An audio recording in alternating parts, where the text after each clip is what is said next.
बिहार किसका है? बंगाल किसका है? गुजरात किसका है? महाराष्ट्र किसका है? तो झारखंड सबके बाप के लगेगी, झारखंड सबके बाप के लगेगी, लेकिन हमारे बाप के लगा क्योंकि हमारे बाप के खून बहाल है।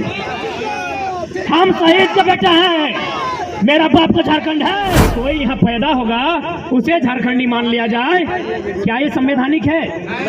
यदि ये संवैधानिक है तो कोई तो ट्रेन में पैदा हो जाता है, ट्रेन उसका होना चाहिए। कोई अस्पताल में पैदा होता है, अस्पताल उसका होना चाहिए। तो पैदा होने से जब अस्पताल मेरा नहीं, पैदा होने से वो ट्रेन मेरा नहीं, तो सिर्फ पैदा होने मात्र से उसे झारखंडी कैसे माना? बहुत ट्रोल, बहुत हेड झेले, लेकिन कोई हमको डिगा तक नहीं पाया। लेकिन बीते 2 दिन में कुछ घटनाएं मेरे साथ ऐसी घटी, मेरे दिल के बहुत करीब विकास और प्रकाश नामक मेरे 2 साथी थे, जिनका आकस्मिक दोनों 23 साल के थे, उनका देहांत हुआ और हमको थोड़ा दुख लगा। हम दर्द में थे, लेकिन आज अपने दर्द को छिपाकर यहाँ इसलिए आए हैं क्योंकि छात्रों का दर्द उससे लाख गुना ज्यादा है, इसलिए आज यहाँ आए। एक पल तो लगा कि इस आंदोलन से हम लोग जख्मी, इस घटना के बाद कहीं जख्मी ना हो गए, लेकिन किसी ने ऑटो में दे दे, लेकिन किसी ने ठीक ही कहा है कि घायल शेर की सांसें उसके दहाड़ से भी खतरनाक होती है। और बिल्कुल मुझे तो पूरा विश्वास है, चाहे विधानसभा हो या राजभवन हो, कहीं ना कहीं हमारी एक्टिविटी को वॉच किया जाता है। आप देख सकते हैं मुख्यमंत्री का नया भाषण, वे कहते हैं कैसे लिया झारखंड, तो उनके समर्थक कहते हैं लड़के लिया झारखंड। वे मोटा मोटी 20 साल से विधायक हैं, एक भी वीडियो उनको जारी करने बोलिए जहां उन्होंने ये नारा दिया है कि लड़के एक झारखंड, ये नारा हम लोगों का है। अब बात करते हैं राजभवन की। 29 तारीख जिस शाम को हम अपने 2 साथियों को कांधे पर ले जाकर उन्हें शमशान में दफनाते हैं, उसी समय विधायक कहीं ना कहीं वापस होता है, यानी उन्हें ऐसा लगता है कि शेर जख्मी हुआ है। ये टाइम अच्छा है, यानी कहीं ना कहीं वे हमारी गतिविधियों को देख रहे हैं। आज गांधी मैदान, गांधी यानी अहिंसा का संदेश, गांधी यानी आंदोलन, गांधी यानी शांति। लेकिन आज यदि गांधी के देश में छात्र आंदोलन कर रहे हैं, छात्र अशांत हो रहे हैं, तो कहीं ना कहीं उन हुक्मरान पर सवाल खड़ा होता है जिन्हें हमने चुनकर भेजा है। आज लोगों को, खासकर जो लोग सत्ता में बैठे हैं, ये भारत से अलग कट कर एक नया झारखंड राज्य, बिहार राज्य से कट कर एक नया अलग झारखंड राज्य बना। उस समय जो हमारे राज्य के पहले राज्यपाल थे, राज्य के सर्वोच्च रहनुमा माननीय प्रभात कुमार, उन्होंने एक लाइन कहा था कि जिन संसाधन के साथ झारखंड राज्य अलग हुआ है, आने वाले 20 सालों में ये भारत देश का नंबर 1 राज्य होगा। यानी कितनी उम्मीदें थी इस राज्य के सबसे काबिल व्यक्ति को, जिसे राज्यपाल कहते हैं, कितनी उम्मीदें थी कि यह राज्य नंबर 1 पर आएगा। लेकिन आज 22 साल बीत चुके हैं। आज अगर इस राज्य के बारे में समीक्षा करने जाए, आज अगर इस राज्य को जांचने जाए, तो ये पीछे से कभी नंबर 2 पे मिलेगा, कभी नंबर 3 पर मिलेगा, कभी नंबर 4 पर मिलेगा। क्या इस दिन के लिए हमने नया झारखंड राज्य लिया था? एक बात कहिए, यदि हम कहें बंगाल बंगालियों का है तो दिक्कत है? किसी को दिक्कत होनी चाहिए? यदि हम कहें गुजरात गुजरातियों का है तो क्या किसी को दिक्कत होनी चाहिए? यदि हम कहें महाराष्ट्र मराठियों का है तो दिक्कत होनी चाहिए? तो यदि झारखंड झारखंडियों का है तो इसमें क्या दिक्कत है? बिहार किसका है? बंगाल किसका है? गुजरात किसका है? महाराष्ट्र किसका है? तो झारखंड सबके बाप के लगेगी, झारखंड सबके बाप के लगेगी, लेकिन हमारे बाप के लगा क्योंकि हमारे बाप के खून बहाल है। हम शहीद का बेटा है, मेरा बाप तो झारखंड है क्योंकि मेरे बाप का खून बहा झारखंड बनाने में। आज गवर्नमेंट में बैठे लोग पॉलिसी लेकर आते हैं, कभी पॉलिसी लेकर आते हैं जो यहां से 10वां 12वां पास करेगा, कभी पॉलिसी लेकर आते हैं जो यहां पैदा होगा। अरे भाई, आप लोग विधायिका के अंग हैं, या फिर आप लोग मडारी हैं, आप लोग ताश जुआ खेलने वाले लोग हैं। ये लोग कहते हैं जो झारखंड में पैदा होगा उसे नियोजन में अधिकार रहेगा। नियोजन पॉलिसी में शामिल किया जाए कि जो लोग झारखंड में पैदा हुए हैं। हजारीबाग दुमका उप राजधानी है, रांची राजधानी है, लेकिन हजारीबाग शैक्षणिक राजधानी है।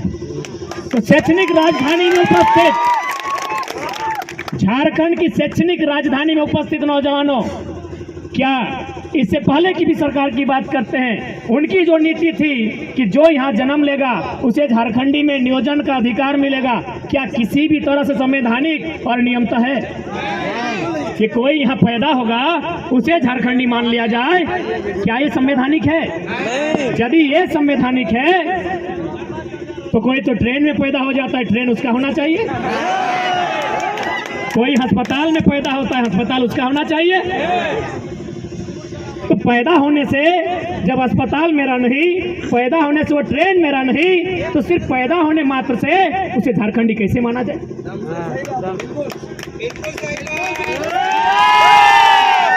वर्तमान सरकार नियम लेके आती है 10वां 12वां पास। अरे हम लोग भी यहाँ जितने लोग हैं, कोई मामा घर से, कोई मौसी घर से, कोई फुआ घर से मैट्रिक पास किए हैं ना। तो फुआ घर से, मामा घर से, मौसी घर से मैट्रिक पास करने के बाद क्या मामा फुआ मौसी ने हमको वहाँ अधिकार दिया है? तो मात्र 10th और 12th पास करने से पूरे भारत के लोगों को झारखंडी मान लेना कहाँ का इंसाफ होगा? गलत बात है। आज लोग बार बार दुहाई देते हैं कि झारखंड की पॉलिसी असंवैधानिक है। एक बात बताइए, ये संविधान का हवाला, ये संविधान का डंडा केवल झारखंड पर, या जो लोग संविधान की बात करते हैं क्या उन्हें संविधान की जानकारी है? यदि नहीं है तो आप केवल अनुच्छेद 15 और 16 में क्यों रुकते हैं? अनुच्छेद 19 तक पहुंचिए, अनुच्छेद 171 तक पहुंचिए, अनुच्छेद 371 तक पहुंचिए और उसे पढ़िए क्या लिखा है। ये भारत का संविधान बड़ा खूबसूरत है, ये कहता भी है नहीं भी कहता है। भारत का संविधान आर्टिकल 171 171 क्या कहती है विधानसभा के लिए? कि कम से कम 60 विधानसभा की सीटें होनी चाहिए, कहती है ना भारत का संविधान। भारतीय संविधान अनुच्छेद 171 वो कहती है कि विधानसभा में किसी भी राज्य में कम से कम 60 विधायक होने चाहिए। हमारे यहाँ 81 है, कहती है ना। लेकिन फिर वही भारत का संविधान 371 जिनमें कुछ धाराएं हैं जो सिक्किम, अरुणाचल प्रदेश और गोवा के लिए कहती है आप 30 और 40 में काम चला सकते हैं। वही भारत का संविधान जो 171 में कहता है कि 60 विधायक होने चाहिए, वही संविधान कहता है आप 30 में काम चला सकते हैं। तो भाई ये संवैधानिक दांवपेच, ये संविधान का डंडा, ये संविधान की मार केवल झारखंडियों के साथ क्यों? हमने किसी के साथ क्या गुनाह किया है? हमने कहा किसी के अधिकार को छीना है? दुनिया में हजारों लड़ाइयां लड़ी गई हैं। एक राजा ने कभी एक रानी के लिए युद्ध किया है, लेकिन हमने जब भी युद्ध किया है इस माटी को बचाने के लिए किया है। हमारा कोई इतिहास बताएगा कि हमने किसी को घर से भगाया है? हमारा कोई इतिहास बताएगा कि हमने कहीं कब्जा किया है? हमने जब भी युद्ध किया है, अंग्रेजों से जब भी मुकाबला किया है, अपनी माटी को बचाने के लिए किया है। तो हमारा गुनाह क्या है? हमने किसी का क्या बिगाड़ा है? आज ये राज्य न जाने कितनी शहादत के बाद, न जाने कितनी माओं की गोद सुनी हुई, न जाने कितनी बहनों की मांग का सिंदूर उजड़ा है, तब जाकर हमने एक नया झारखंड बनाया। यही आपके हजारीबाग जिला के अंतर्गत बिशुनगढ़ प्रखंड है, वहाँ एक बलगमक्का नामक गांव है। एक गांव में सात लोग शहीद हुए। शहीद नहीं हुए, उनका गला किसी का काटा गया, किसी के गोलियों से छलनी किया गया, तब जाके हमें राज्य मिला है। क्या कभी इस दर्द का आभास इन सत्ता में बैठे लोगों ने किया है कि हमने किन परिस्थितियों में ये राज्य लिया है? इसलिए आज जितने भी नौजवान जो अपने घर से बाहर छात्रावास में जाकर तैयारी करते हैं, कभी उनके दर्द को किसी ने समझा है कि किस प्रकार हम अपना मुर्गी, चंगना, छगरी, पठरू, गाय गोरू बेचकर, अगर हमारी माओं के पास अगर पुरखों का गहना है उसे गिरवी रखकर, अपने खेत का जमीन का टुकड़ा किसी को कर्ज में रखकर बड़ी मुश्किल से पैसा जमा करते हैं। उन पैसों को गठरी में भेजकर बच्चों को हजारीबाग, किसी को रांची, किसी को धनबाद भेजा जाता है। इस उम्मीद के साथ भेजा जाता है कि जब बच्चा घर वापस आए तो एक छोटी सी नौकरी लेकर आएगा, और उस उम्मीद को पूरा करने के लिए बेटा दिन रात मेहनत करता है। वो अपने सारे दुखों को भूलकर, अपने संगी साथियों को भूलकर एक छोटे से लॉज में जहां सबसे कम दाम में उपलब्ध हो पाता है वहां तैयारियां करता है। अपने जीवन का 5 साल, 10 साल, कोई तो 15 साल लगा देते हैं। अचानक उसके पास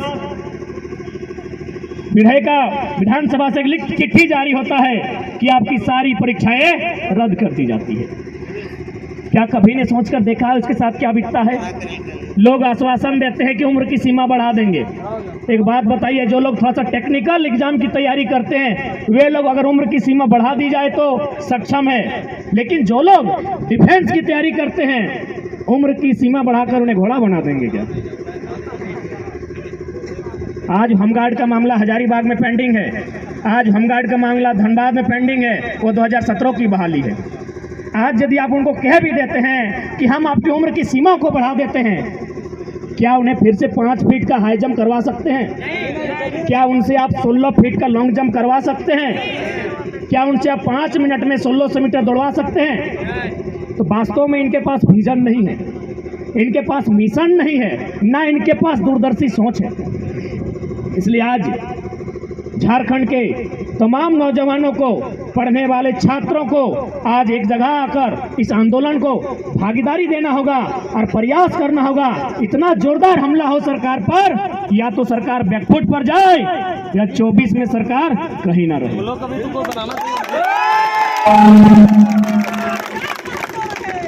कब तक, आखिर कब तक हम अपने सपने को अपने आंखों के सामने ओझल होते हुए दूर होते हुए देखना पसंद करेंगे? हमने किसी का क्या गुनाह किया है? यही नहीं, आज बहुत सारे लोग यहाँ आकर बात रखें बाहरी भीतरी। जी नहीं, जो लोग अगर बाहरी भीतरी का प्रश्न खड़ा करते हैं मैं उन्हें 2-3 उदाहरण दूंगा। जब ये आंदोलन स्टार्टिंग हुआ था, हमें बिहार मूल के एक हाईकोर्ट के जज ने फोन किया था। उन्होंने धनबाद के एक वकील को फोन किया, बोला उस लड़का से हमको बात कराओ। उन्होंने वकील को फोन किया, वकील साहब किसी तरह मेरा नंबर जुगाड़ किया, हमको कॉन्फ्रेंस में बात कराया।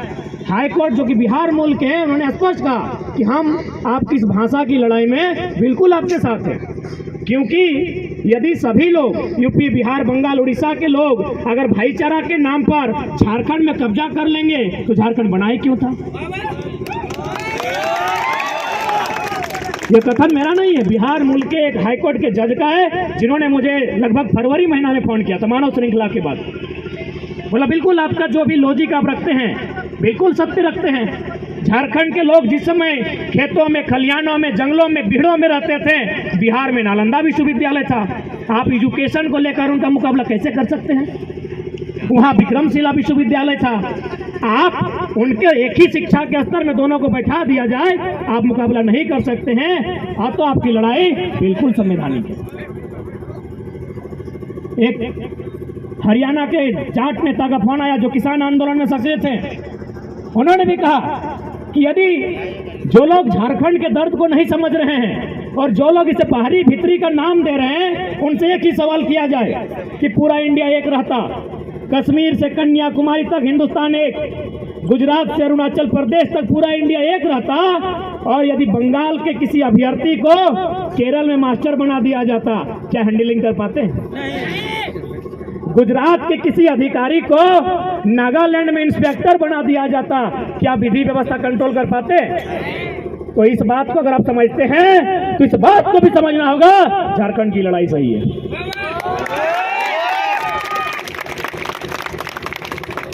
अभी बताइए, यदि बैरियर नहीं होता, राज्यों के लिए अलग अलग नियम नहीं होते, तो आज क्या विधि व्यवस्था कंट्रोल हो पाती? क्या एक मलयालम बोलने वाला केरल का इंसान झारखंड के क्षेत्र में विधि व्यवस्था कंट्रोल कर पाता? नहीं कर पाता। तो इसीलिए हमारे देश की खूबसूरती यही है, अनेकता में एकता, विविधता में एकता, और उसी के तहत आपको सबके अधिकार को सुरक्षित रखना होगा। आज लोग कहते हैं कि 1932 का खतियान असंवैधानिक है, ये अंग्रेजों के काल का है। बोले भैया आप इतना हमको मत सताइए, अब हम लोग को इतना परेशान ना कीजिए, आप किस कानून की बात करते हैं और कौन से संविधान की बात करते हैं? अरे हम लोग भी थोड़ा बहुत पढ़ लिए हैं, अब हम लोग भी अनपढ़ जाहिल नहीं है, थोड़ा बहुत पढ़ लिए हैं। आप जिस संविधान की बात करते हैं और आप जिसे अंग्रेजों के काल का कानून मानते हैं, तो पलटिए थोड़ा सा, आप फ्लैशबैक में पीछे जाइए। सन 1990 भारत के संविधान में 66वां संशोधन हुआ था। क्या हुआ था? CNT जो 1908 में बना कानून है, उसकी 3 अध्याय को 66वां संशोधन करते हुए 1990 में भारतीय संविधान के अनुसूची 9 में शामिल किया गया था। तो क्या 1908 का कानून जो CNT कानून है वो अंग्रेजों के काल का कानून नहीं है? तर्क से बात कीजिए, हम लोग भी पढ़े लिखे लोग हैं, लॉजिकली बात कीजिए कि इसी देश में आजाद भारत में और उसी अनुसूची 9 में, जिस अनुसूची में भूमि सुधार कानून स्थापित किए जाते हैं, कानून नंबर 209 में, भारतीय संविधान अनुसूची 9 में 1990 66वां संशोधन 1908 CNT कानून शामिल किया गया है। तो हम यदि 1932 को आधार मान रहे हैं, और हमने तो स्पष्ट कहा यदि आपको ऐसा लगता है इस भूभाग में अन्य प्रदेशों के लोग अगर रहते हैं और उनका अपने प्रदेश में कोई नाता नहीं है, तो आप स्थानीयता 1-2 परिभाषित कीजिए। बहुत जगह है, जनरल 1, जनरल 2, जनरल 3 तक है। कानून बनता है इंसान के लिए, इंसान कानून के लिए नहीं बनते हैं। और आप किस कानून की बात करते हैं? मंत्रीगण ऑडी में चलते थे, सॉरी एम्बेसडर में चलते थे, समय बदला, BMW, फॉर्चूनर, रेंज रोवर। अरे भाई एक एक को गाड़ी बदलता गया, यानी कानून बदला ना? गाड़ी रखना भी कानून है ना? एक एक को गाड़ी बदला यानी कानून बदला। तो मैंने कानून सिर्फ जनता को दबाने के लिए है क्या? नेताओं का मन किया तो गाड़ी बदल गया, नया कानून बन गया।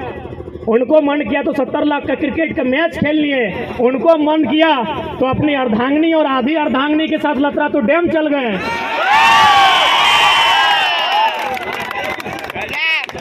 तो हमारे लिए एक नियोजन नीति नहीं बनेगी? आज माननीय मुख्यमंत्री पूरे राज्य में जोहार खतियानी यात्रा लेकर घूम रहे हैं। अरे महोदय, वो कहते हैं ना कि अभी बच्चे का जन्म हुआ नहीं है और आप छठियारी का सामान लेकर आए हैं।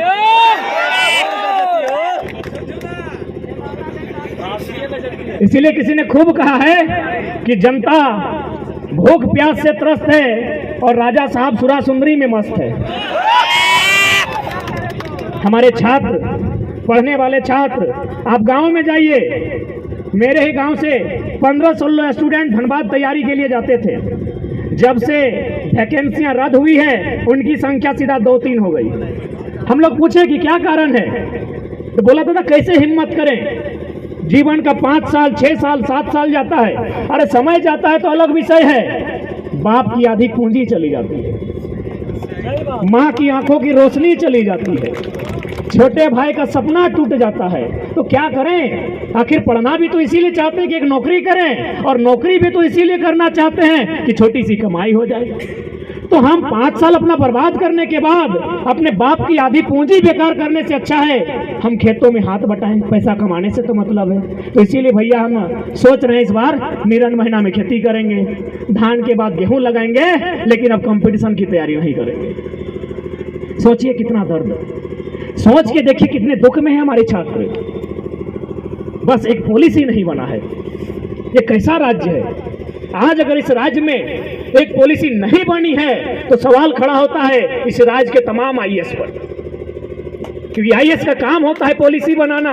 और आप अगर इस राज्य में 22 सालों के झारखंड में एक पॉलिसी नहीं बना पाए हैं तो सवाल तो होता है, भले आपको बुरा लगेगा कि आप लोग IAS है कि गधा है,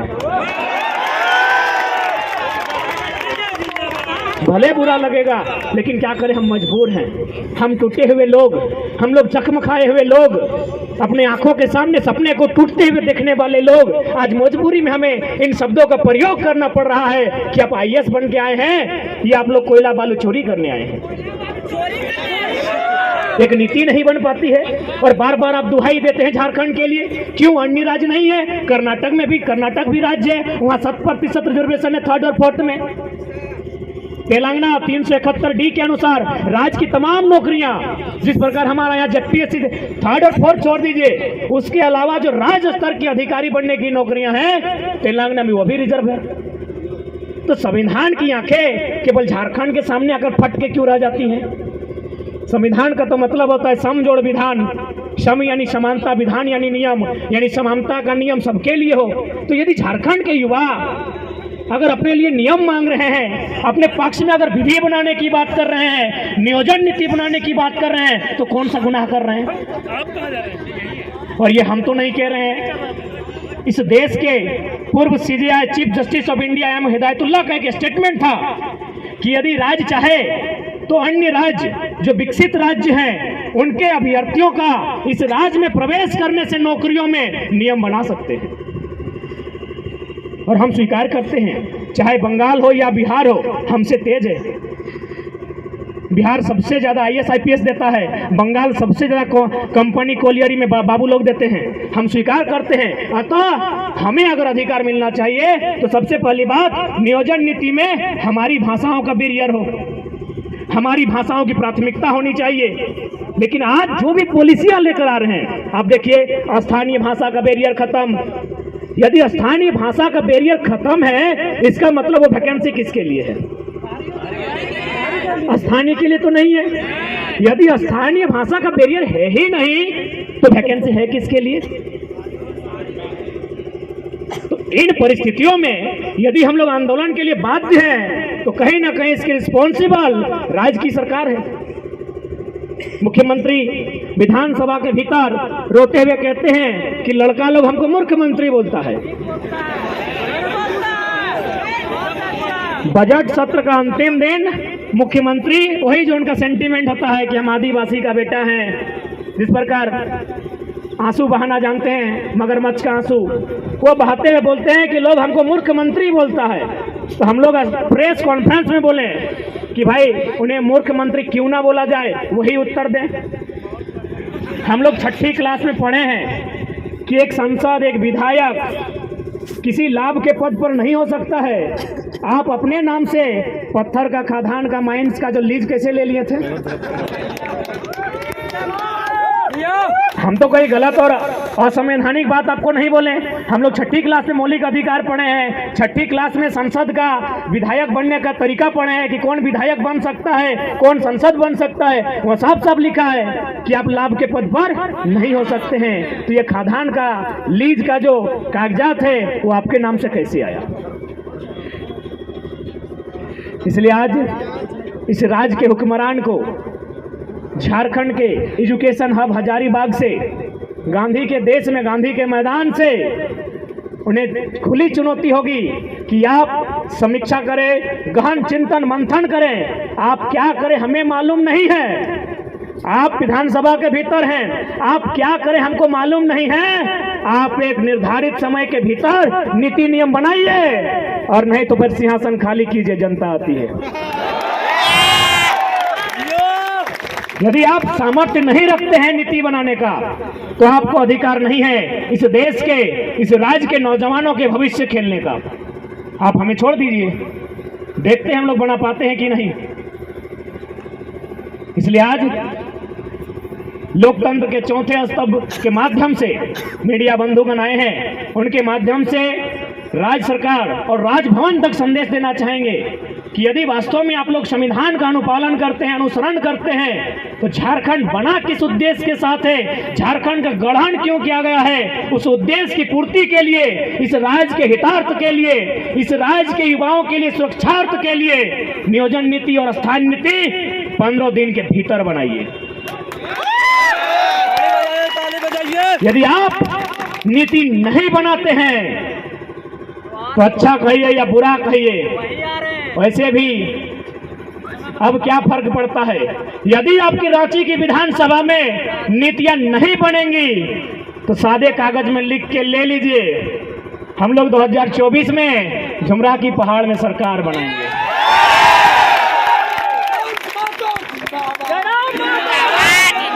और यदि पढ़ने वाले छात्र हताशा में, निराशा में अगर इस तरह का रास्ता अगर चुन लेते हैं तो इसकी जवाबदेही राज्य सरकार पर होगी। इसकी जवाबदेही हमारे जो कायदे कानून को संचालन करने वाले, विधि व्यवस्था को सुचारू रूप से संचालन करने वाले लोगों के ऊपर होगी कि आपने इस राज्य को कहां धकेला है। आज पढ़ने वाले नौजवान अगर इस तरह की भाषा का प्रयोग करते हैं, जिन्हें पढ़ना चाहिए था, आज वे इनकलाब करने आए हैं।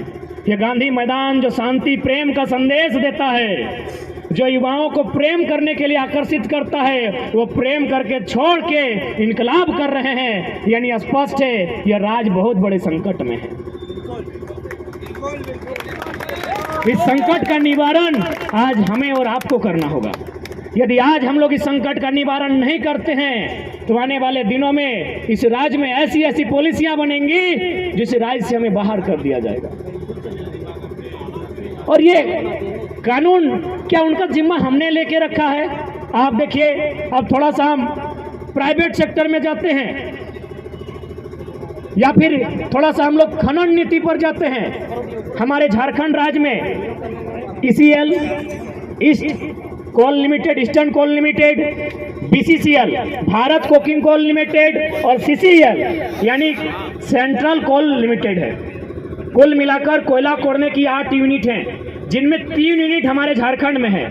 मुझे लगता है यहाँ जितने लोग हैं, आप डायरेक्ट ना सही इनडायरेक्ट रूप से आप अवगत होंगे कि झारखंड में जब कोयला खोला जाता है तो किस प्रकार रैयत को, जिसका जमीन है, उसे मार पीट कर भगाया जाता है।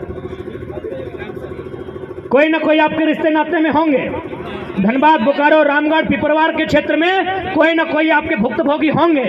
लेकिन यही मध्य प्रदेश के सिंगरौली में NCL है, जिस प्रकार हमारे यहाँ BCCL है, वहाँ NCL है, नॉर्दर्न कोल लिमिटेड, वहाँ भी कोयला खोदने का काम करती है। पता है वहाँ क्या होता है? सबसे पहले कंपनी अपना डाटा बनाती है कि जो खनन होगा वो कितने बड़े क्षेत्र में होगा, और फिर वहाँ जाके क्या करती है, जो भी लोग विस्थापित होंगे, विस्थापन होने से पहले उनको घर बना के देती है। इसी देश में, इसी भारत में NCL ये कार्य करती है और BCCL बुलडोजर लगा के हमारा घर तोड़ देती है।